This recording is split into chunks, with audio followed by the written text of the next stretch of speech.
tentang press release ya APBN sampai dengan September 2022. Ini kalau berbicara APBN ini dua-duanya dari SKPD ini berinteraksi dengan angka-angka. Ya rekan Iwan, dengan angka-angka, dan bahagianya juga angka-angka ini adalah angka-angka yang berharga. Iya, kalau kita di radio angka-angka cuma hitungan doang gitu. Gelombang gitu Bu ya. Iya, gelombang, ya frekuensi gitu ya. Oke. Baik, para pendengar Tutung Pandang FM, di awal kami ingatkan kami menunggu suara Anda, suara pendengar di 0811 5012 304. Jangan lewatkan kesempatan kolaborasi ini yang istimewa ya di pagi hari ini. Baik, di awal kita ingin memperjelas nih dan mengetahui secara rinci nih kewenangan dari masing-masing SKPD, baik KP2KP dan juga KPPN nih terhadap APBN khususnya untuk anggaran di Kabupaten Tanah Laut. Mungkin Ibu Rohmiati dulu, silakan Ibu. Ya, terima kasih Abu Nali. Assalamualaikum warahmatullahi wabarakatuh. Waalaikumsalam. Sebelumnya saya ingin menyapa ya seluruh pendengar Radio Tutung Pandang FM. Apa kabar? Dan semoga para pendengar semua dalam keadaan sehat walafiat. Amin. Pada pagi hari ini kami hadir di sini sebagai Kemenkyu 1 ya Pak betul. Karena memang kita di Kementerian Keuangan itu ada budaya Kemenkyu 1 di mana kita harus senantiasa berkolaborasi.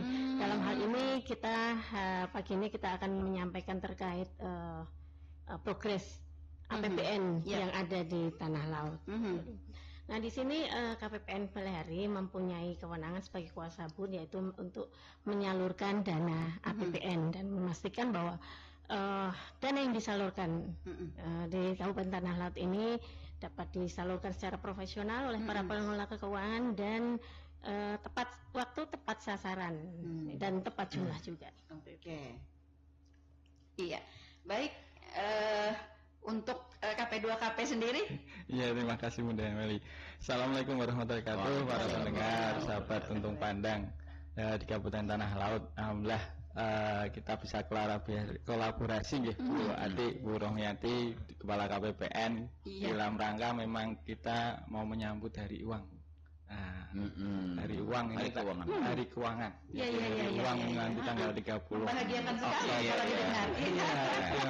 Nasional apa dunia nih, Pak? Nasional. Jadi uang rupiah itu baru muncul kan tanggal 30 Oktober. Nah, ini kita akan memperingati, kita kolaborasi bersama terkait dengan press release APBN.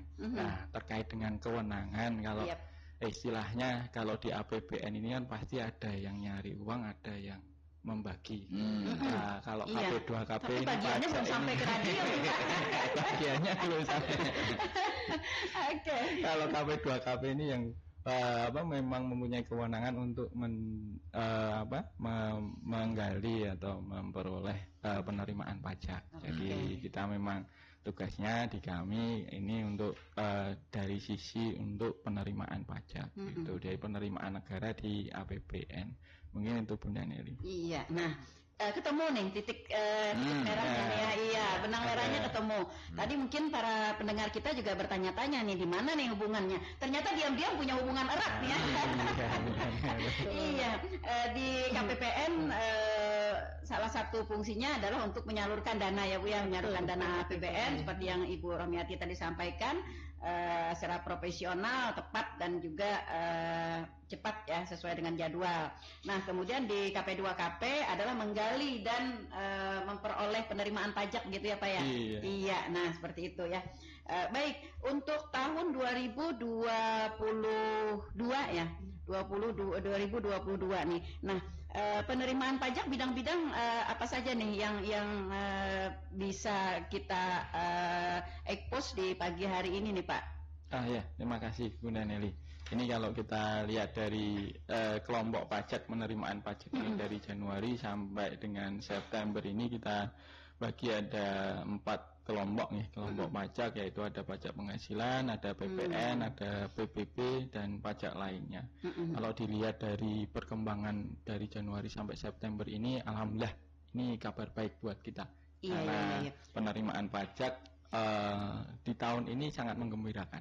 Ada peningkatan yang signifikan ya Pak ya? Iya, jadi ada peningkatan yang signifikan, ada pertumbuhan hampir sekitar 49% dari tahun sebelumnya. Ini patut kita syukuri, alhamdulillah. Pajak penghasilan sampai dengan September di tanah laut itu ada 241 miliar.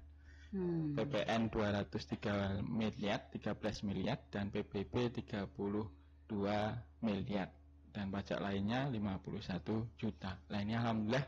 Nah ini PBB ini yang mendongkrak terkait dengan penerimaan, karena alhamdulillah komoditas bagus, harga komoditas batu bara bagus, sehingga PBB ini yang akan memberikan kontribusi yang besar terkait dengan penerimaan pajak. Selain itu juga PPN ini kita juga ada kenaikan yang signifikan Bunda, karena memang bagusnya harga-harga komoditas.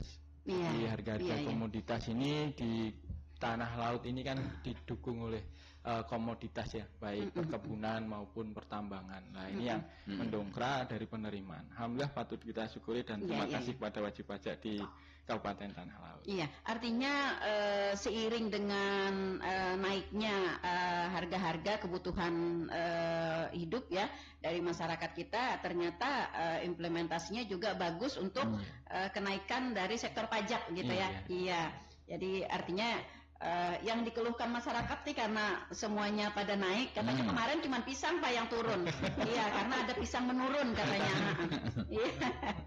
Iya, ternyata ini sangat berdampak dan sangat memberikan kontribusi yang signifikan ya terhadap penerimaan pajak kita. Khususnya di PBB kita juga berterima kasih kepada pemerintah daerah juga yang sangat konsentrasi untuk melakukan berbagai terobosan dalam rangka untuk menghimpun PBB ini, karena ada pekan panutan PBB, kemudian ada seperti kayak apresiasi begitu Pak terhadap desa-desa yang 100% PBB begitu dan lain-lain sebagainya. Nah ini juga memberikan kontribusi yang sangat signifikan ya terhadap penerimaan pajak kita. Nah, lalu dengan penerimaan pajak kita yang sudah cukup baik, ini kontribusinya kepada KPPN ini seperti apa? Apakah pajak ini masuk laporannya atau masuk rilisnya ke KPPN? Bagaimana nih Bu Rohmiati? Baik, mungkin akan saya sampaikan di sini Pak ya. Kalau untuk laporan di KPPN kami karena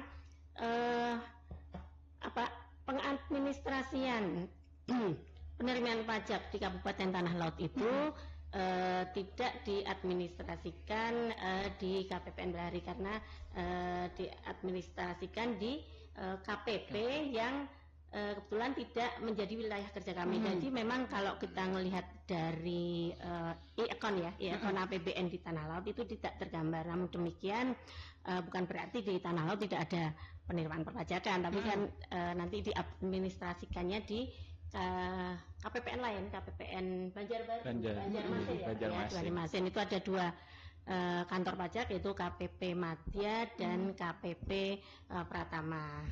Iya, penerimaan pajak ini kan kontribusinya untuk APBN sebagian, untuk APBD sebagian gitu ya Pak Aprianto? Ya. Jadi terkait dengan penerimaan pajak ini nanti pasti akan masuk semua ke APBN dulu. Nanti semua akan masuk di APBN, baru setelah nanti di APBN masuk baru akan dibagi. Nanti ada untuk instansi pemerintah pusat, ada yang namanya dana bagi hasil untuk pemerintah daerah, ada DAU untuk pemerintah daerah. Dana-dana ini yang lebih paham adalah Bu Ati. yang membagi kuenya itu yang paham Bu Ati. Ini yang jemputi ya. Saya cuma bagiannya mengambilin aja. Menghimpun gitu ya. Setelah terkumpul nanti disalurkan dan pada akhirnya juga nanti laporannya kan ke Bu Ati juga gitu ya, yang dibagi-bagi. Yang bagi kuenya itu Bu Ati. Oke, Bu Ati silakan Bu. Bagaimana nih uraiannya tentang ringkasan postur realisasi pajak kita di APBN kita di Kabupaten Tanah Laut. Jadi mungkin ini ya secara garis besarnya aja ya. Itu kan seperti disampaikan Pak Apri, itu kan dikumpulkan semuanya ke kas negara ya. Dikumpulkan nanti akan dibagi juga dalam bentuk dana bagi hasil. Ada dana bagi hasil pajak, ada dana alokasi umum dan sebagainya seperti itu. Jadi memang tetap kontribusi dari daerah itu pemanfaatannya nanti juga akan kembali ke daerah sendiri. Dan kebetulan untuk KPPN Pelihari memang untuk dana alokasi umum dan dana bagi hasil itu tidak diberi tugas untuk membagikan itu. Jadi untuk dana bagi hasil itu di KPPN provinsi, dalam hari ini KPPN Banjarmasin. Untuk dana DAU, DPH dan sebagainya. Oke. Sedangkan di KPPN Pelihari ini menyalurkan untuk ke daerah yang kami salurkan adalah berupa dak fisik dan dana desa dan dak non fisik. Oke. Boleh disebutkan mungkin Pak Pak Andi ya, saya panggil Pak Andi ya. Oke. Iya, Pak Andi. Mungkin secara rinci Pak, dak, dana fisik dan lain sebagainya yang sudah masuk ke tanah laut itu mungkin Pak bisa disebutkan. Ya, ini saya beri awalan dulu ya. Jadi semua penghasilan negara itu ya, baik dari pajak maupun PNBP itu sebenarnya pada hakikatnya itu ada yang porsinya itu ke pemerintah daerah. Nah, kalau porsinya pemerintah daerah itu bisa banyak ya, bisa macam-macam. Yang sering kita istilah kerennya itu dana transfer Bu ya. Nah, dana transfer itu ada dana alokasi umum, ada DPH PBB, DPH pajak dan segala macam. Nah, memang untuk tidak semua dana itu kami administrasikan di KPPN Pelihari. Ada yang diadministrasikan oleh langsung oleh KPPN Jakarta, ada yang juga yang dialokasikan oleh KPPN Banjarmasin. Untuk yang kami administrasikan itu ada beberapa, yaitu misalnya dak fisik gitu ya. Namanya juga dak fisik, itu jelas harus untuk pembangunan fisik. Nah ini pada bisa saya sampaikan bahwa sampai 30 September itu penyalurannya itu sekitar sudah sampai 59 miliar atau 60% dari pagu ya untuk dak fisik. Nah yang selanjutnya ini ada dak non fisik, dan dak fisik ini banyak ya. Ini mungkin nggak perlu saya sebutkan satu-satu, tapi ini sudah terrealisasikan 34 miliar ya. Iya, non fisik ini berupa kegiatannya Pak? Non fisik ini di sini ada banyak ya. Sepertinya contoh seperti bantuan operasional sekolah gitu ya. Iya. Ini jenisnya banyak, ada yang reguler, ada yang kinerja, ada yang untuk PAUD. Nah ini mungkin yang lebih ngerti ini Dinas Pendidikan ya. Dan kemudian selanjutnya ada juga yang TKDD itu dana desa. Dana desa ini saya kira cukup terkenal ya, Iya. Apalagi hari ini juga agak terkenal kita. Ini satu desa ya, mungkin saya kurang tahu ya, tapi target pemerintah itu kan satu desa 1 tahun itu 1 M ya. Mungkin belum berdasarkan dengan jumlah penduduk katanya juga salah satunya ya indikatornya. Nah, ini dari Pak ini sudah sampai penyalurannya sudah sekitar 82 miliar. Atau berapa persen tuh Pak? 79%, jadi total pagu sampai 30 September. Dan kemudian yang lebih penting lagi, ini dana desa ini sebenarnya kan ada dua ya, bagi dua, yaitu BLT gitu. BLT. Nah kalau BLT itu kan ada berdasarkan mungkin keluarga tidak mampu, kalau keluarga penerima. Nah ini sudah realisasinya sudah malah lebih tinggi nih, realisasinya sudah 84% sampai September. Jadi ini juga ada rinciannya. Jadi sampai sekarang itu BLT sampai bulan 9 yaitu September itu sudah disalurkan semua. Iya. Nah, Iya, alhamdulillah ya BLT ini kalau di tanah laut sepertinya sangat lancar ya. Pemerintah kita juga sangat konsisten terhadap kepentingan masyarakat. Iya, kepentingan masyarakat. Alhamdulillah sudah mencapai 84%. Berarti di semester kedua di triwulan 4. Iya, oke. Tinggal September, Oktober, November, Desember. Tinggal 1 triwulan lagi. Oke. Nah, kira-kira dengan 1 triwulan ini kira-kira Pak untuk keseluruhan tercapai nggak kita? Itu tergantung nanti laporan dari Pemda, laporan dari desa-desa. Biasanya kalau mereka itu sudah menyampaikan misalnya tanda tangan penerima BLT di tiap keluarga. Nah, itu kalau sudah lengkap atau sudah semua desa, nanti kita akan bayar. Jadi kalau ini mohon juga untuk para pendengar ya, mungkin ada yang aparatur desa. Mohon dibantu untuk secepatnya untuk mengumpulkan LPG-nya istilahnya ya. Nah, supaya nanti lancar. Jadi kita ini sebenarnya istilahnya tidak menunggu. Jadi begitu ada satu desa siap tuh, KPPN tuh siap segera untuk membayarkan walaupun cuma satu desa ya. Jadi satu desa. Oh, jadi tidak harus menunggu Pak ya? Ya, jadi satu desa ke BPMD, nanti BPMD ke kita. Nah, itu begitu satu aja desa siap, kita akan segera bayar. Jadi tidak perlu harus menunggu misalnya satu kecamatan dulu.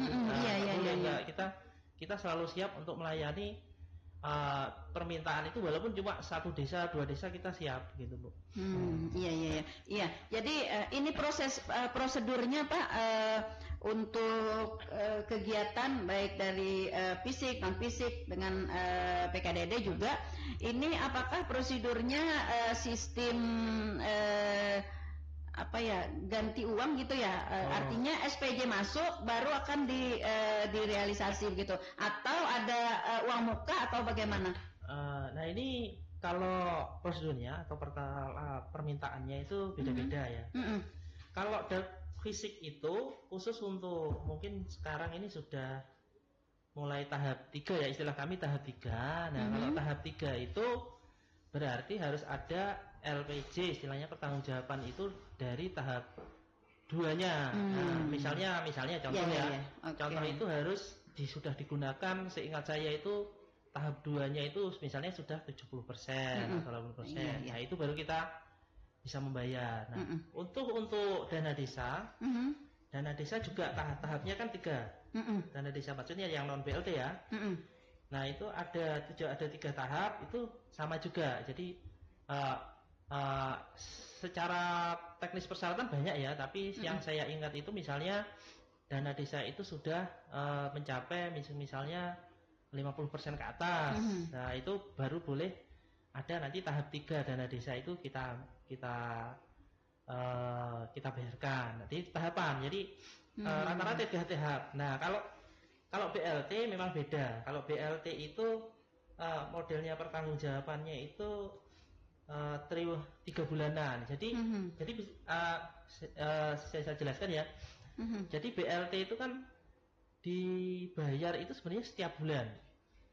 Jadi setiap bulan selama berapa bulan Pak? Selama 12 bulan. Jadi selama 12 bulan. Seingat saya satu keluarga itu dapat 500.000.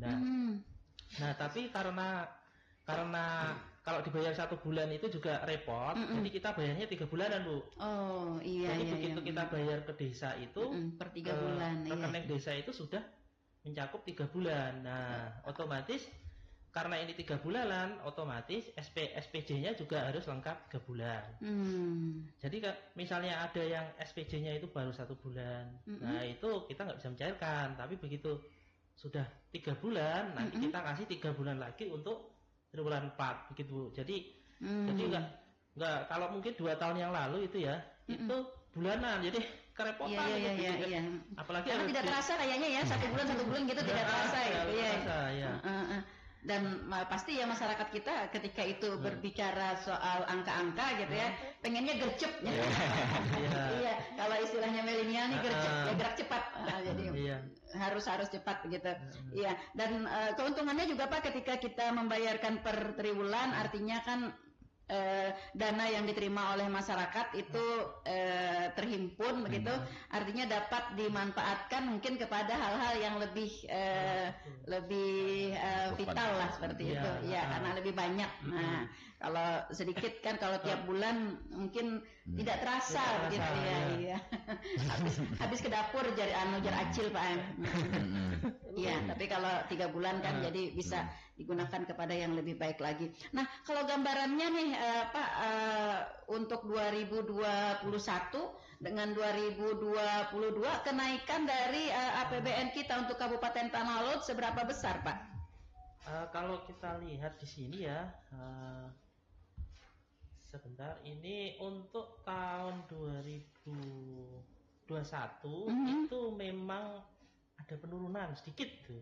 Jadi total dana yang diterima itu ada, kalau tahun 2021 itu 539 miliar ya. Nah ini pagu belanja ini maksud saya sudah termasuk 3DD maksud saya. Iya. Dari ketiga jenis tadi apa ya? Jadi sudah termasuk 3DD tadi. Nah untuk tahun 2022 ini menurun memang. Jadi dari 539 M jadi turun jadi 516 M. Nah ini kan kalau penurunan ini memang mungkin tidak hanya terjadi di Tanah Laut ya, mungkin semuanya baik APBN sendiri, APBD sendiri itu saya kira semua turun gitu. Oke. Iya, tadi kita ketahui ketika pendapatan dalam hari ini dari sektor pajak ya, Pak Apri ini sudah banyak mencari begitu, akan berpengaruh terhadap kucuran dana APBN ya ke daerah kita. Nah, apakah dengan penurunan ini Pak Apri ada sangkut pautnya juga nih dengan pendapatan di tahun 2021 sehingga 2022 kita di APBN kita agak menurun. Cuman sedikit aja sih sebenarnya. Iya, jadi memang kalau kita lihat di Undang-Undang Hubungan Keuangan Pusat dan Daerah, memang ada beberapa dana ini yang terkait langsung. Jadi memang kalau dari sisi perpajakan itu yang terkait langsung dengan di daerah, dana transfer daerah, itu terkait dengan PBB perkebunan. Jadi PBB perkebunan, pertambangan, dan kehutanan itu secara langsung akan berpengaruh ke transfer ke daerah. Jadi semua 100%, malah sekarang Bunda, kalau dulu 90%, kalau sekarang 100% dari penerimaan PBB untuk sektor perkebunan, pertambangan, dan kehutanan itu langsung ke daerah. Dibagi nanti berapa persen, kurang lebih kalau nggak salah sekitar 70%-an itu ke Pemda, yang selainnya ke provinsi. Nah, selain itu di daerah itu juga ditunjang oleh PPh 21. Jadi PPh 21 ini berarti PPh dari karyawan yang sudah dipotong baik oleh instansi pemerintah maupun oleh swasta. Jadi semakin banyak pegawai di sini atau investasi di sini, banyak yang bekerja di Tanah Laut, maka PPh 21-nya bisa semakin meningkat. Nah, nanti bagi hasilnya untuk Pemda juga akan lebih meningkat. Selain itu juga di PPh pasal 25 orang pribadi. Kalau PPh 25 orang pribadi ini kita istilahkan berarti pengusaha sini lah. Semakin banyak pengusaha di sini yang bayar pajak orang pribadinya, maka akan semakin banyak juga bagi hasil untuk Pemda di sini. Gitu Bunda. Kalau boleh dibocorkan Pak, di evaluasi di 2022 sampai dengan September nih. Nah, PPh pribadi ini seperti apa gitu. Jadi kalau dibocorkan itu, kalau PPh 21 alhamdulillah kita naik Bunda, dari 61 miliar menjadi 90 miliar atau tumbuh sekitar 46%. Iya. Nah, untuk PPh orang pribadi ini yang mungkin perlu kita tingkatkan. Jadi nilainya ini masih belum terlalu signifikan untuk seluruh penerimaan pajak. Jadi untuk PPh orang pribadi di sini di Tanah Laut sekitar 2 miliar. Tahun sebelumnya 1,1. Alhamdulillah memang sudah ada peningkatan.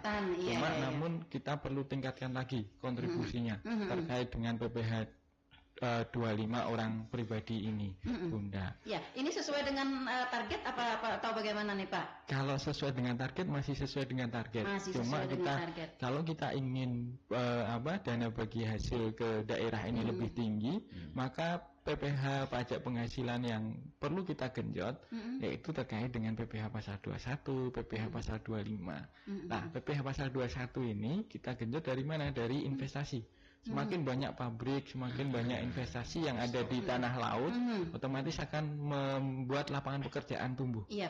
Lah pekerjaan tumbuh, ada pegawai yang dibayar. Lah nanti kalau pegawai dibayar berarti nanti ada PPh pasal 21. Lah kalau yang untuk orang pribadi ini kita harapkan pengusaha-pengusaha di sini. Wah, tumbuh entrepreneur, pengusaha tumbuh, tapi juga yang satu Bunda, catatannya yang patuh bayar pajak. Pengusahanya banyak tapi belum mau bayar pajak, belum berarti belum berkontribusi juga gitu. Jadi tumbuh, pengusahanya tumbuh, entrepreneurnya tumbuh, tapi ya ini patuh untuk bayar pajak gitu Bunda. Oke. Kalau kita tadi seperti yang Pak Apri sampaikan, di ini kita masih perlu untuk terus menggali ya ke PPh pribadi, pajak pribadi begitu. Inovasinya Pak untuk ini apa? Untuk mencapai ini, apalagi bagi pribadi-pribadi mungkin yang tersembunyi.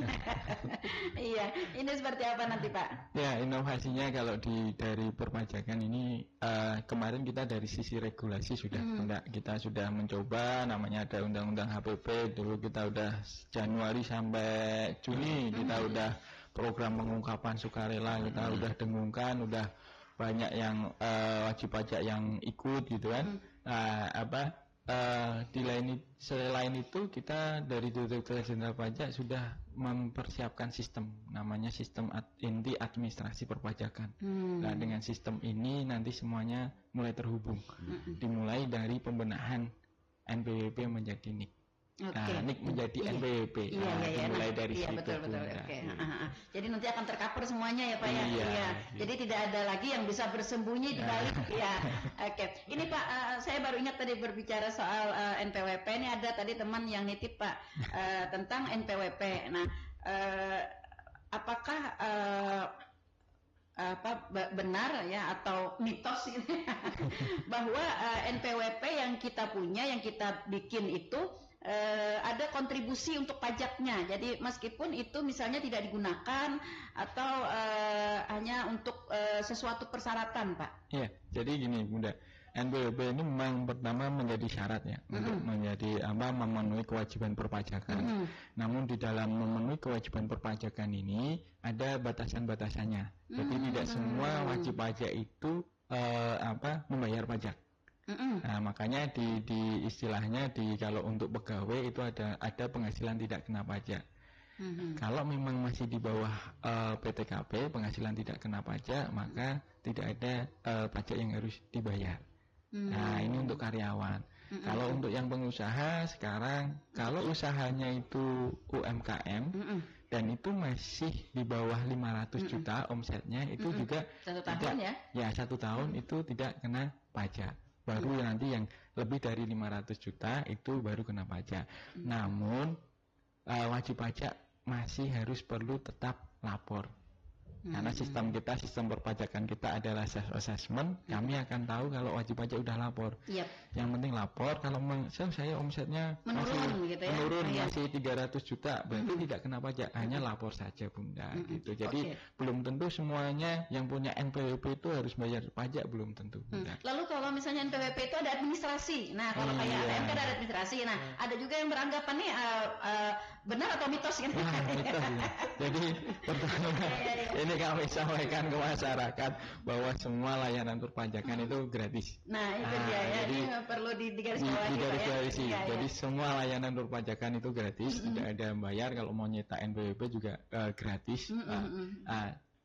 Kalau ada mau bayar itu kalau terkait dengan perpajakan. Kalau memang ada yang harus dipotong atau harus dibayar sesuai ketentuan Bunda. Kalau tidak ada ya memang nggak ada, hanya cukup lapor saja Bunda. Nah gitu. Kalau misalnya tiba-tiba terjadi kasus seperti ini Pak, ya tiba-tiba datang tagihan begitu ya, administrasi NPWP misalnya 50.000 sebulan dikalikan 1 tahun begitu. Apa nih yang harus dilakukan oleh orang tersebut? Jadi kalau ada namanya surat tagihan pajak, jadi kalau ada surat dari pajak itu ada surat konfirmasi, klarifikasi, atau sudah menjadi surat tagihan. Yang pertama adalah kami mohon kepada wajib pajak, warga, sahabat Radio Tuntung Pandang, Pertama adalah merespon, mengklarifikasi. Itu memang hak wajib pajak untuk memberikan respon. Nah, pertama itu. Yang kedua, kalau memang ada surat tagihan pajak, nanti bisa dilakukan pengecekan. Ini kesalahannya apa? Nah, apakah memang telat lapor atau memang telat bayar? Nah, biasanya terkait itu, Bunda. Pengecekan berarti harus langsung datang ke KP2KP ya? Bisa juga melalui WA, Bunda. Gitu. Bunda Eli mungkin ingin menambahkan mungkin terkait dengan apa tadi yang telah disampaikan Pak Apri, bahwa tidak ada biaya ya Pak. Iya. Di Kementerian Keuangan, khususnya kami yang di KPPN dan KP2KP di Tanah Laut ini memang sudah gratis. Nah ini mungkin saya juga ingin menyampaikan pesan ya terkait dengan gratifikasi, karena ini memang menjadi mandatori kami untuk senantiasa menyebarkan virus-virus WPPN ini. Jadi kita tahan dulu Bu, ada suara pendengar. Halo, selamat pagi. Pagi Bu, Assalamualaikum. Waalaikumsalam warahmatullahi wabarakatuh. Siap. Pagi Bang Iwan. Dia maju dulu Bang. Pagi Pak Apri, pagi Pak sehat Pak. Alhamdulillah sehat Pak. Ya. Pagi Bu, Ibu. Nih, Buati. jadi ini terkait dengan NPWP Pak. Pak Apri, terkait dengan NPWP sebenarnya ini udah diulang-ulang. Cuma kayaknya asik aja gitu loh. Iya, betul. Jadi gini, kalau misalnya nih NPWP Pak Apri, NPWP itu orangnya nih sudah nggak aktif, terus pindah alamat, ya kan, pindah alamat. Taruhlah misalnya dia tidak pernah ada di situ lagi, 10 tahun misalnya dia tidak bayar NPWP dan usahanya tuh kolab. Ya, jadi sanksi pidananya ada itu. Sanksinya apa tuh? Apakah kena sanksi pidana atau sanksi administrasi atau gimana? Saya kira hal-hal itu yang perlu disampaikan ke masyarakat. Artinya apa? Ketika kita tidak membayar negatif, artinya ini loh konsekuensi ini atau di blacklist di perbankan atau gimana gitu kan? Gitu. Kalau misalnya dia aktif, misalnya dia dapat voucher Tremos lagi atau gimana? Oke, masih Pak Pria, masih. Assalamualaikum warahmatullahi wabarakatuh. Pak Har di Batu Ampar Pak. Iya Pak Har ini kayaknya. Memantau dari jalan. Iya. Jadi terkait dengan NPWP ini, memang kalau wajib pajaknya sudah nggak aktif, banyak kita temui juga wajib pajak ternyata sudah meninggal, nanti bisa diajukan namanya penghapusan. Kalau masih hidup, memang NPWP ini akan masih berlaku. Cuma nanti bisa namanya dinonefektifkan. Nah, yang penting asal ada lapor gitu ya. Yang penting ada lapor, kalau dinonefektifkan bahwa saya usahanya sudah tidak aktif gitu lah, nanti akan namanya non-efektif. Kalau sudah non-efektif, maka tidak ada kewajiban untuk pelaporan SPT lagi gitu. Nanti baru kalau mau digunakan lagi, mau usaha lagi, itu baru bisa diaktifkan kembali. Nah, memang sekarang kita sudah mengembangkan beberapa sinergi dengan sistem yang lain. Makanya beberapa kenapa kalau supaya NPWP ini tidak aktif, itu pengaruhnya di mana? Nanti waktu kita mau mengajukan pinjaman, waktu mau bikin izin, itu secara sistem pasti akan ketolak. Nah, ini sebenarnya sanksi yang didapatkan oleh wajib pajak di saat NPWP-nya sudah tidak aktif. Mungkin silakan Bu Atik dilanjutkan terkait Kementerian Keuangan. Iya, silakan Bu. Kami di sini cuma ingin menyampaikan bahwa kami di Kementerian Keuangan menolak keras setiap usaha atau bentuk gratifikasi. Jadi kami memang sudah berkomitmen terkait dengan anti gratifikasi ini. Nah, sebenarnya tadi ingin saya singgung sedikit ya terkait gratifikasi itu sebenarnya apa sih gratifikasi itu? Boleh ya saya? Boleh, silakan. Ya, gratifikasi itu bisa diartikan secara simpelnya gini. Jadi pemberian secara umum ya. Ini secara luas, gratifikasi itu adalah pemberian secara luas yang diterima oleh penyelenggara negara dan PNS. Nah, gratifikasi itu sendiri merupakan kalau masyarakat mungkin ada yang beranggapan pemberian itu kadang itu wajar karena ini merupakan bentuk rasa terima kasih. Namun dari hal yang seperti itu akan berpotensi nanti menimbulkan benturan kepentingan yang pada akhirnya akan gratifikasi ini akan bisa mempengaruhi keputusan ya dari pemberi layanan. Untuk itu memang kita menolak keras gratifikasi, dan kita juga mengajak juga seluruh masyarakat ya, kalau memang pelayanan di KPPN ataupun KP2 KP ini memang tidak ada biaya, jangan pernah sekali-sekali untuk menawarkan, meskipun itu merupakan bentuk rasa terima kasih. Kita tidak bisa menerima seperti itu. Kita bersikap tegas ya menerima. Gitu. Ini Bu, tergantung terkait dengan gratifikasi ini. Sebagian orang-orang kita nih menganggap bahwa kalau gratifikasi itu hanya berbentuk uang begitu ya. Nah, tetapi ketika aku kan memberi duit, tapi aku hanya memberi pisang. Nah, iya. Ya, ketika pemberian itu sudah ada kaitannya dengan jabatan dan mungkin juga ada maksud-maksud tertentu. Nah, itu yang bahaya ya, memang tidak diperbolehkan. Jadi sebenarnya gratifikasi itu ada yang form sifatnya legal, ilegal gitu ya. Ilegal yang seperti tadi ada potensi benturan dan ada mempengaruhi keputusan. Namun ada juga yang gratifikasi yang memang istilahnya tidak perlu dilaporkan. Misalnya gini, pemberian dalam rangka ada teman yang mutasi gitu ya, kita memberi hadiah, itu juga sebenarnya masih diperbolehkan dan tidak hilang, cuma ada batasnya juga Bu. Jadi nilainya paling banyak 300 untuk satu orang satu pemberian, dan itu juga dalam 1 tahun itu juga dibatasi, nggak boleh lebih dari 1 juta. Karena memang itu wajar juga ya. Itu tidak perlu dilaporkan seperti itu. Iya. Ya, jadi memang ada yang mengatur ya Bu ya, ada yang mengatur.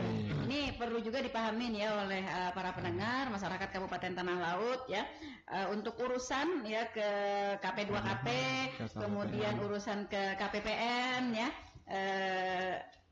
Pada dasarnya seluruhnya tidak ada pembayaran ya Bu ya, Pak ya? Tidak ada. Iya. Nah, jadi dapat di garis bawahi bahwa tidak ada pembayaran. Nah, sehubungan dengan itu untuk menjaga kebersihan dari 2 SKPD ini, komitmen bersama ya. Jadi jangan sampai kita sendiri yang membuka peluang begitu Bu ya. Iya, betul. Oke, iya. Jadi itu ya. Jadi sangat-sangat di garis bawahi. Baik, masih di Suara Pendengar Bu, ada rekan Fahri di Tampang ya. Selamat pagi ya, rekan Fahri di Tampang. Pertanyaannya, bagaimana Pak orang yang tidak wajib pajak tetapi terus aja digaungkan atau digenjot harus punya NPWP? Nah, ini Pak. Oh, gitu. Iya. Jadi memang sekarang NPWP ini menjadi syarat untuk banyak hal gitu. Iya, betul sekali. Yang paling terasa itu kalau mau minjem kredit, itu yang di masyarakat itu paling banyak itu. Memang semuanya sekarang sekarang pemerintah ingin mensinergikan semuanya. Jadi semua perizinan itu juga dikaitkan dengan NPWP, dikaitkan dengan pajak. Ya semuanya nanti ini muaranya apa? Biar nantinya semua penerimaan negara, terutama dari pajak, bisa terkolek dengan banyak. Nah, ini pasti nanti kalau seorang mau izin usaha, nanti pasti diminta NPWP-nya. Namanya sudah mengajukan izin, pasti kan ini udah mau berusaha. Nah, itu makanya nanti ada NPWP-nya. Kalau nanti usahanya itu tidak jadi atau gagal, nanti wajib pajak bisa dinonefektifkan atau dihapuskan untuk NPWP-nya Bunda. Tapi memang dari pemerintah sendiri sekarang memang mensinergikan NPWP. Jadi memang sekarang basis datanya ingin diperbanyak. Makanya ini kita ingin mengkolek. Kalau namanya pajak ini yang nanggung 2-3 orang pasti berat. Nah, tapi kalau yang nanggung ini banyak, warga negara ini yang nanggung banyak, maka akan lebih ringan.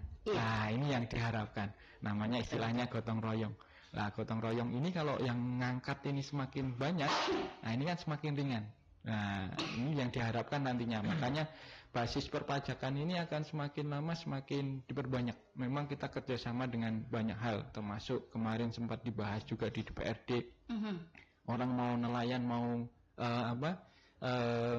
menjalankan kapalnya itu harus ada surat izinnya. Ya, surat izinnya harus surat izin harus dilampiri NPWP juga. Ternyata harus ada surat kepemilikan kapal. Kepemilikan kapal harus ada NPWP-nya. Jadi semuanya akhirnya nanti semuanya bermuara memang nanti ini buat kebaikan kita bersama. Apalagi NPWP jadi nik ya. Nah, apalagi udah gitu. Jadi tapi nanti tidak pemerintah juga tidak semena-mena. Semuanya ada aturannya, mana yang dikenakan, mana yang tidak. Jadi belum tentu semuanya yang punya NPWP itu pasti bayar pajak. Pasti bayar pajak, iya. Tergantung nanti. Ini yang menjadi kekhawatiran, Pak. Ya, yang menjadi kekhawatiran sebagian besar masyarakat kita. Masyarakat gitu. Apalagi melihat, wah nanti ini menjadi NPWP berarti semuanya bayar pajak. Padahal belum tentu, Bunda. Ini yang memang perlu dari kami untuk mensosialisasikan ke warga. Jangan khawatir. Iya. Jadi kalau saya punya nik saya menjadi NPWP padahal saya nggak punya gawe di sini gitu. Masa saya suruh bayar pajak enggak? Jadi enggak semuanya kayak gitu, Bunda. Oke. Iya. Ini juga terkait masih dengan NPWP nih juga. Ini kan nanti tahun 2024 kan kita tahun politik nih ya. Jadi ada teman-teman kita yang berkecimpung di dunia politik ya, yang akan mendaftar menjadi orang yang bisa dipilih begitu ya, Balon. Nah, persyaratannya juga adalah NPWP. Nah, nanti Pak, ini pengalaman di tahun-tahun yang kemarin juga, ketika sudah memiliki NPWP ternyata dia tidak memenuhi persyaratan untuk duduk ya, tidak duduk begitu ya, apakah karena suara atau karena faktor lain begitu ya. Nah, sehingga tidak duduk. Nah, lalu NPWP ini sedangkan dia kan pekerjaan masih ngambang gitu ya, masih ngambang. Nah, apakah NPWP ini juga setelah dibuat, setelah mereka merasa mereka tidak menjadi anggota legislatif gitu, dilaporkan Pak ke KP2KP untuk ditutup atau bagaimana? Ya, jadi bagi wajib pajak yang Mama udah mempunyai NPWP dan ternyata usahanya menurun atau usahanya gagal, nggak jadi, nggak dapat kredit, nggak jadi lah, untuk dilaporkan, jangan diam saja, karena kalau diam saja kita nggak tahu. Jangan telepati dari hati. Telepati dari hati berharap kantor pajak tahu kalau saya nggak punya gawe gitu. Padahal kita nggak tahu. Jadi diharapkan wajib pajaknya juga proaktif untuk melaporkan bahwa usaha saya gagal atau usaha saya sudah tidak jalan lagi, maka nanti namanya dinonefektifkan. Kalau udah dinonefektifkan, itu nanti wajib pajak sudah tidak perlu lapor lagi. Dari KP2KP sendiri monitoringnya Pak, jadi bahwa ini memang real, nggak ada kerjaan lagi. Nah, nanti kami berdasarkan data. Kalau selama belum ada data, pasti kita nonefektifkan. Tapi nanti kalau ada data masuk ke kita, walaupun spama bank Iman ini diam-diam di rumah gitu kan, udah non-efektif, tapi ternyata jualan online-nya jalan nih. Banyak. Ya, nanti kami biasanya langsung menculati untuk diaktifkan kembali. Itu Bang Iwan. Selama tidak ada data di kami, maka nanti bisa tetap di non-efektifkan gitu. Oke. Nah, ini sekaligus ya kita mengklarifikasi anggapan dari warga masyarakat bahwa ketika kita mempunyai NPWP, maka kita akan otomatis terkena pajak begitu ya. Nah, cuman satu tadi digarisbawahi oleh Pak Apri bahwa ini adalah keaktifan dari masing-masing untuk melaporkan ya Pak ya. Nah, termasuk tadi juga seperti yang dipertanyakan oleh rekan Fahri. Ya, kalau ternyata dia mempunyai NPWP tetapi apalagi pekerjaan tidak ada gitu ya, tidak wajib pajak, maka silakan melapor ya Pak ya. Iya. Karena Pak Apri tidak punya ilmunya ya Pak.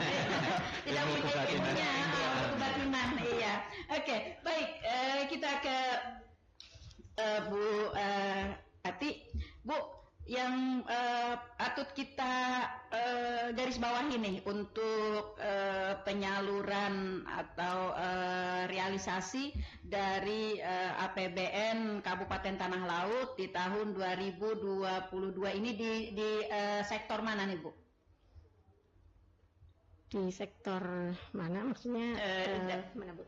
Iya, apakah di bidang-bidang pembangunan kita itu di bidang mana begitu, kesejahteraan rakyat atau di pertanahan atau di bidang lainnya? Ya. Kalau kita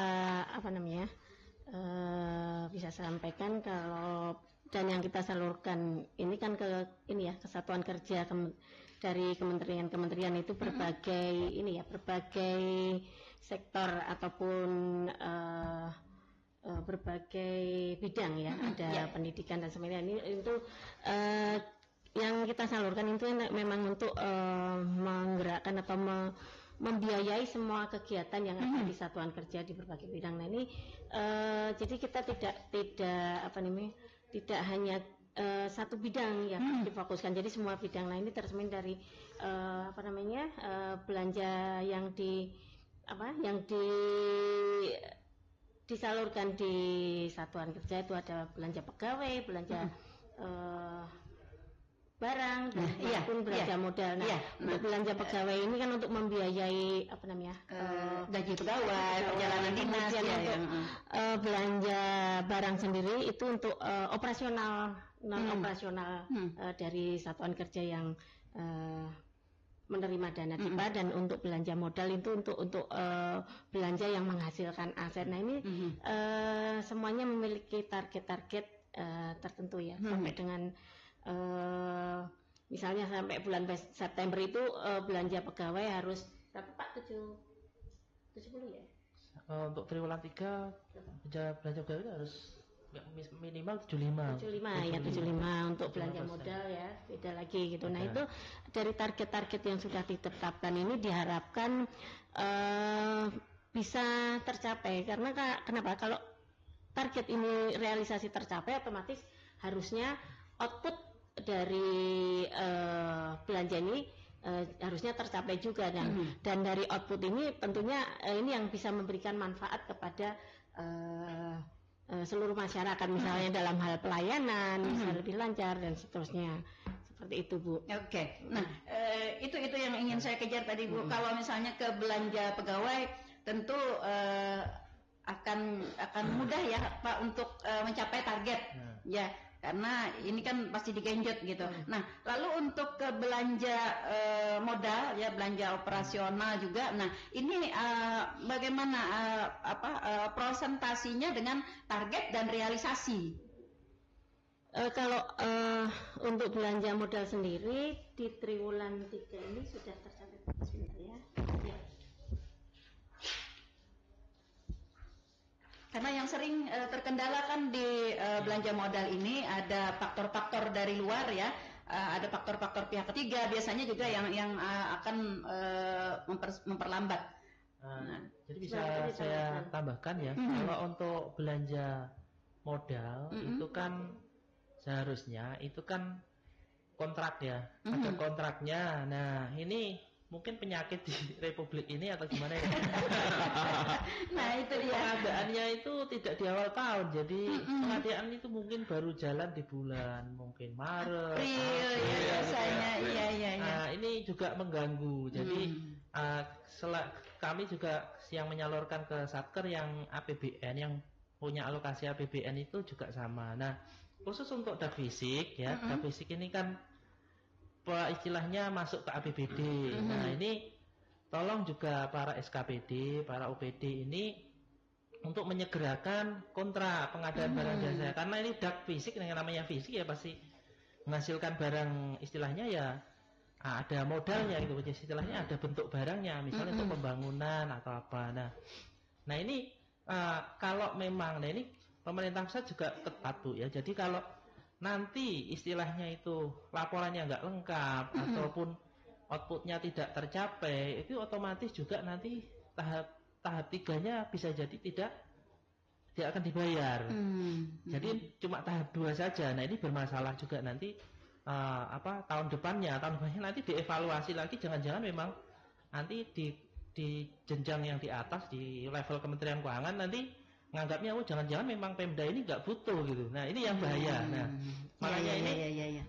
makanya untuk pengadaan atau pengadaan barang dan jasa atau kontrak ini sebisa mungkin itu dilaksanakan di awal tahun. Jadi begitu dak fisik itu biasanya kan pemerintah juga mengumpulkan uang ya, begitu ready bulan Februari Maret itu kontraknya sudah ada, jadi tinggal go gitu. Oke. Artinya para SKPD sudah mempersiapkan terlebih dahulu ya Pak ya.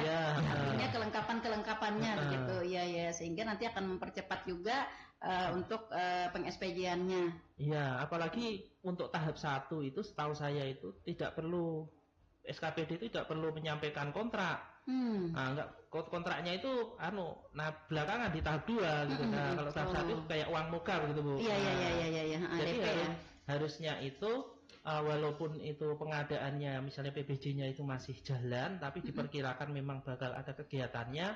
Nah, itu bisa duluan lah begitu, Bu.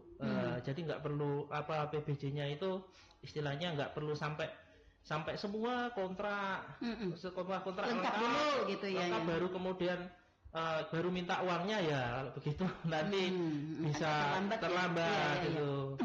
Artinya ini nanti di awal, ini kan kita dekatnya di awal tahun, di awal itu nanti akan ada surat edaran atau apa begitu untuk mengingatkan kepada SKPD 36 SKPD kalau tidak salah ya, Bu? Iya. Yang masuk. Tapi bidangnya ada yang mendapat penyaluran itu ada berapa bidangnya? Ada ini.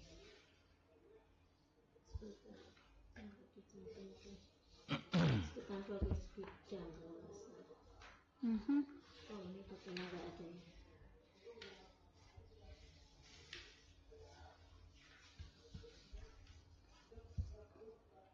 Maaf, ini kebetulan data bidang-bidangnya nggak dicantumkan di sini ya. Iya. Tapi sejauh ini sampai dengan tahap 2, alhamdulillah lebih lancar penyalurannya dibanding dengan tahun lalu. Dan semua bidang untuk tahap 2 sudah salur semua. Tinggal ini mengenjot nanti di tahap 3-nya ini. Tahap 3 ya. Iya. Nah, lalu untuk kiat-kiat nih Bu Romiati untuk menghadapi akhir tahun. Ini biasanya kan di akhir tahun nih kita ini kan masih ada kalau yang 80% berarti kan masih ada 20% nih lagi ya yang harus kita genjot nih. Sedangkan waktu kita kan mepet banget nih. Nah, ini perlu disampaikan juga nih kepada SKPD apa nih kiat-kiat atau upaya-upaya yang harus dilakukan agar pencapaian dana APBN kita itu dapat tercapai secara keseluruhan pada akhir tahun. Baik. Ini kan kita masih ada waktu 3 bulan ya untuk akhir tahun yang nyampe ya. Untuk akhir tahun ini kan pemerintah sudah memberikan pedoman ya, bagaimana menghadapi akhir tahun ini, langkah-langkah apa yang harus dilakukan dan juga ada tanggal atau batasan-batasan yang harus dipatuhi. Iya. Dengan dipatuhinya batasan-batasan itu insya Allah nanti tidak akan ada terjadi kemacetan ataupun hambatannya terkait dengan penyaluran. Jadi misalnya untuk kontrak harus kapan harus disampaikan, misalnya terakhir tanggal berapa ya harus tepat waktu gitu, jangan sampai ada keterlambatan. Iya. Ini biasanya yang menjadi kendala ya Pak Andi dan Ibu Ati. Yang berkaitan dengan pihak ketiga kan, kalau kontrak kan berkaitan dengan pihak ketiga, nah itu biasanya. Nah kemudian juga dengan kondisi cuaca, kondisi alam begitu, dan juga peredaran barang-barang kita di pasar. Ini biasanya kan kayak misalnya bahan-bahan bangunan ada yang kosong gitu kan, sehingga untuk inian yang modal tadi itu terlambat begitu. Nah, jika terjadi hal seperti ini apa nih Bu yang harus dilakukan oleh SKPD kita agar kita dapat menggenjot sesuai dengan target yang sudah target dan batas waktu yang sudah ditentukan. Nah, jadi begini, kalau ada force majeure seperti itu ya, cuaca atau misalnya kita mau bangun, contohnya misalnya jalan tani gitu ya. Nah, tapi karena terganggu cuaca atau apa, nah silakan nanti dinas pertanian itu berkoordinasi ke Bapeda misalnya. Dari Bapeda nanti dia akan berkoordinasi ke Bappenas. Nah, kemudian dinas misalnya pertanian sendiri itu berkoordinasi ke Kementerian Pertanian. Nah, nanti kemudian itu di atasnya nanti kalau misalnya pembangunannya itu enggak selesai, akan diusulkan untuk ke rencana kegiatan tahun berikutnya, Bu.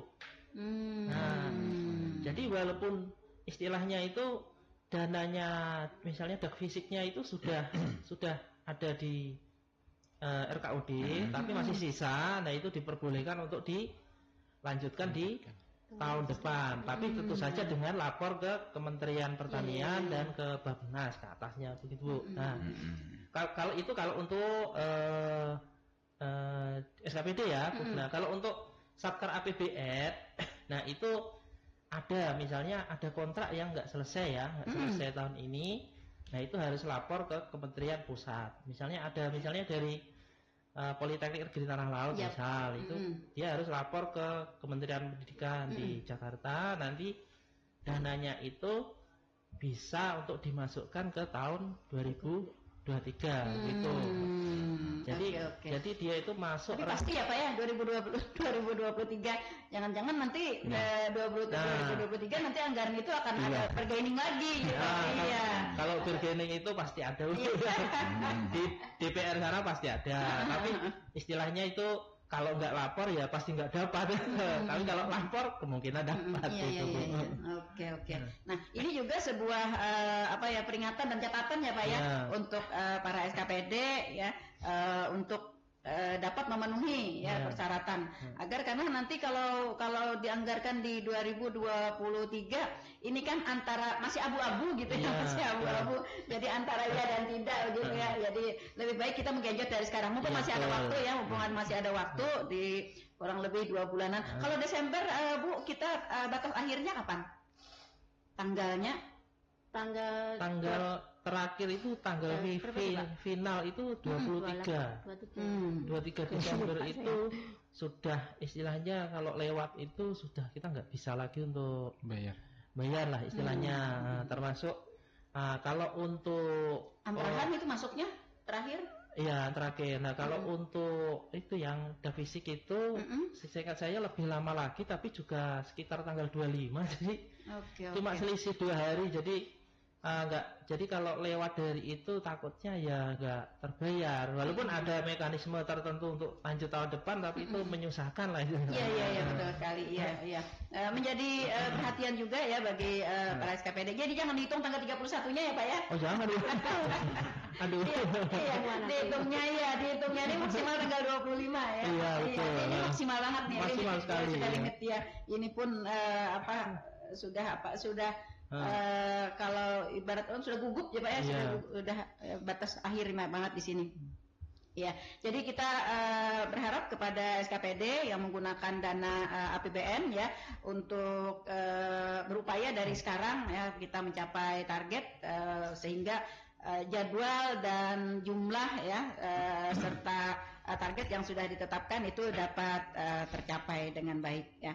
Ini saya orang awam nih Bu ya, saya sedikit ada Bu Andi. Kalau mungkin proyek fisik itu prioritas nasional mungkin Pak. Jadi bagaimana percepatannya itu Pak? Apakah memang prioritas juga?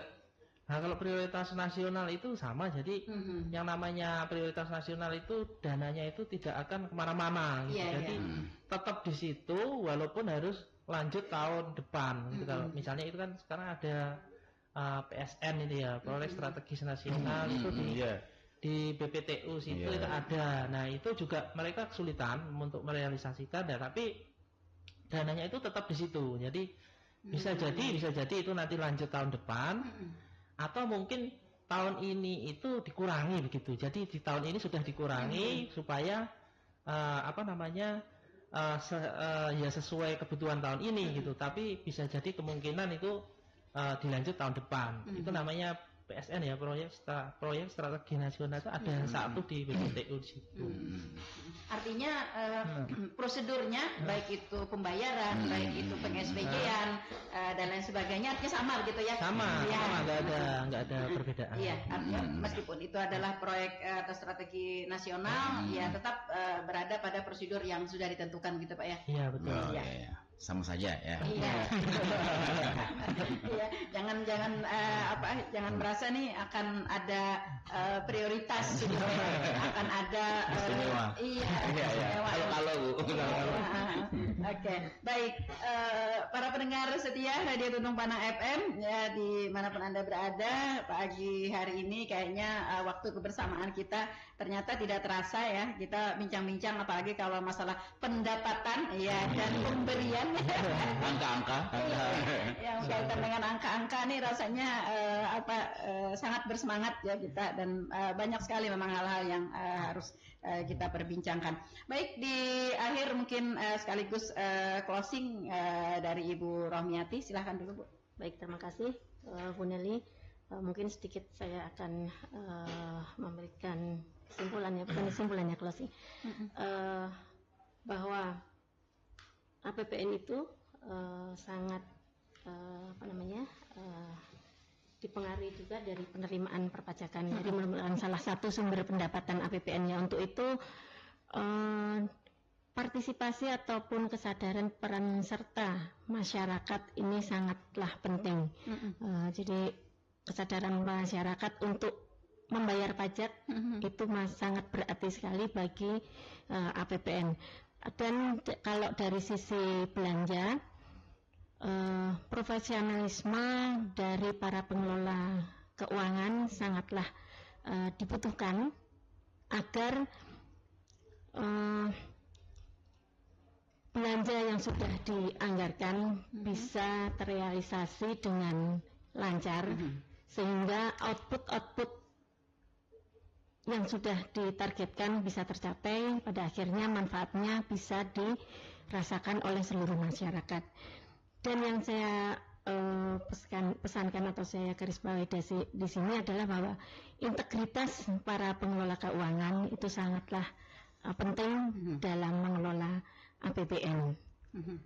Mungkin dan sinergi dari semua pihak dalam pelaksanaan APBN ini sangatlah dibutuhkan untuk kelancaran APBN. Itu saja mungkin dari saya. Oke, baik. Silakan dari Pak Apri. Ya, terima kasih Bunda Nelly. Para pendengar Radio Tuntung Pandang, yang pertama kami sampaikan terima kasih pada wajib pajak warga di tanah laut yang sudah berkontribusi patuh baik membayar pajak atau lapor pajak. Kami ucapkan dari kantor pajak, dari Kementerian Keuangan, terima kasih dan apresiasi yang sebesar-besarnya. Yang kedua, mari kita bersama-sama bahu-membahu untuk meningkatkan penerimaan pajak. Nantinya penerimaan pajak ini juga akan kembali ke masyarakat. Jadi kita slogan yang dulu, bayar pajaknya, awasi penggunaannya. Nah, ini kita sama-sama kita song-song Indonesia yang lebih baik, lebih maju dengan kita menjaga integritas masing-masing. Mungkin itu Bunda Nelly. Iya, baik. Para pendengar setia Radio Tuntung Pandang FM dimanapun Anda berada, sampai di sini waktu kebersamaan kita di Talkshow Tanah Laut Menyapa, kolaborasi KPPN dengan KP2KP Plehari Kabupaten Tanah Laut pada hari ini Kamis 20 Oktober 2022. Terima kasih atas kebersamaannya Ibu Ati dan juga Pak Apri, Pak Andi juga terima kasih sudah bersama-sama. Mudah-mudahan apa yang kita bahas di pagi hari ini dapat menambah wawasan, pengetahuan dan juga meningkatkan peran serta masyarakat, SKPD dan pihak-pihak terkait ya dengan tupoksi yang sudah disampaikan oleh KPPN dan juga KP2KP Plehari, karena bagaimanapun juga penerimaan itu sangat mempengaruhi ya terhadap kucuran dana iya yang akan diberikan kepada daerah kita. Mudah-mudahan di tahun-tahun yang akan datang peningkatan terhadap penerimaan perpajakan kita, peningkatan juga terhadap kucuran dana APBN ya dari pusat untuk Kabupaten Tanah Laut.